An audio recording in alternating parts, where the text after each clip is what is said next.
Es un asunto sumamente complejo porque además involucra instituciones y un escenario convulso todavía, convulso en algunas regiones, quizá ya no con la virulencia que vimos en el sexenio de Felipe Calderón, en el sexenio de Enrique Peña Nieto, pero que todavía tiene muchos flancos de oscuridad en algunas zonas del país. Sosimo, eres optimista en ese sentido?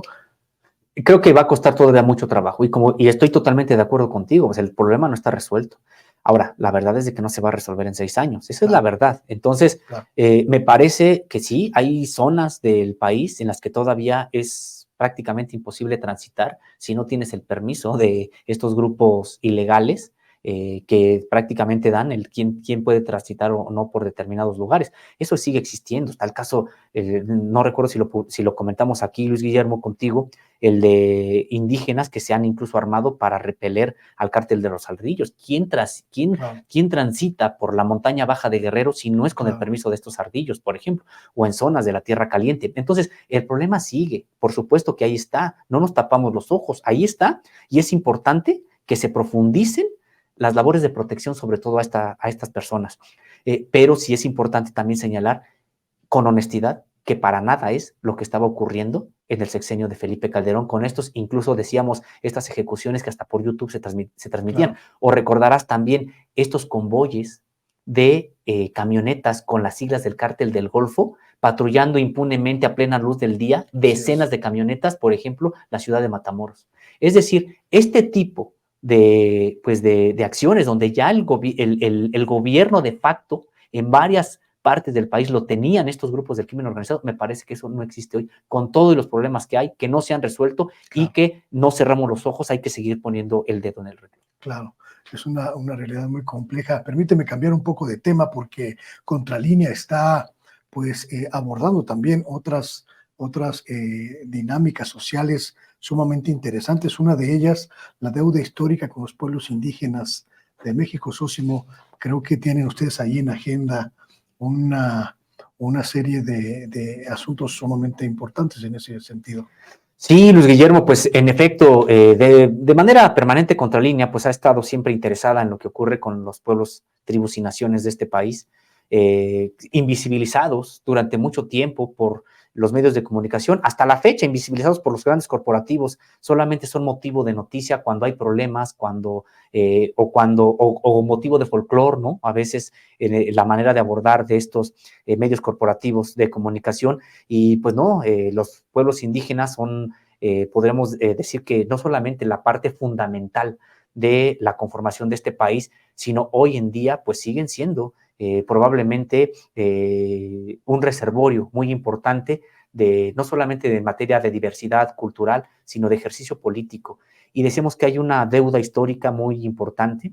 En este sentido, yo creo que no se salda con este gobierno. Me parece que también hay una suerte, me parece incluso de desconocimiento, incluso sobre lo que ocurre con los pueblos indígenas de este país, porque sin dejar de reconocer lo que tiene que ver con los apoyos sociales, el presidente de la República constantemente señala que bueno, pues se les está apoyando como nunca antes en materia de recursos, ya sea a través de alguno de los programas, puede ser, por ejemplo, el que tiene que ver con créditos para la producción, el que tiene que ver con los demás programas para adultos mayores, para comunidad, para alumnos de educación básica, etcétera.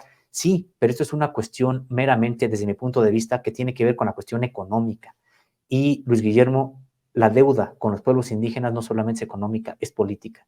Y si uno recorre los principales pueblos, o no los principales, la mayoría de los pueblos, las zonas indígenas, las regiones indígenas de este país, uno se va a encontrar con una demanda que hoy prácticamente está olvidada de las élites, la autonomía.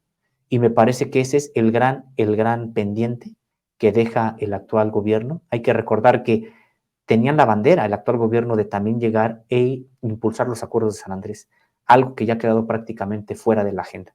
¿A qué se debe este olvido? ¿Ha sido incapacidad del gobierno de López Obrador o ha sido que la agenda inmediata de rescatar de la pobreza, digamos, sofocó el resto de las necesidades?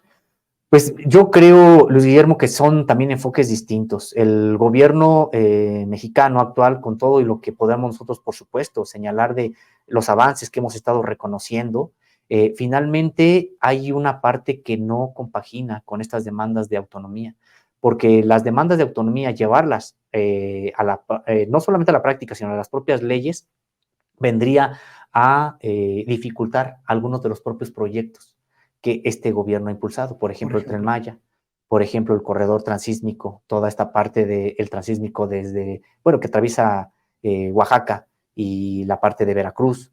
Entonces, me parece este plan en Sonora, por ejemplo, para la energía fotovoltaica, energía solar.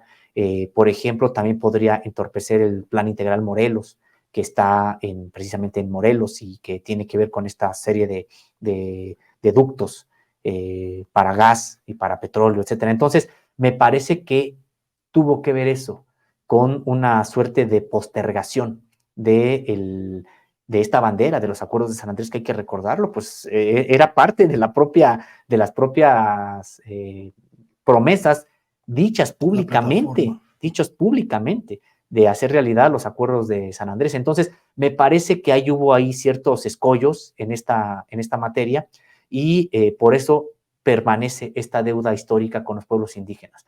Decíamos, desde el punto de vista económico, pues es importante, qué bueno que hay estos programas que están llegando además a estas comunidades. Ahora, me parece que sí es importante que se retome lo de los acuerdos de San Andrés, que finalmente es el respeto a los derechos y la cultura indígenas de este país. Y creo que eso va a quedar pendiente.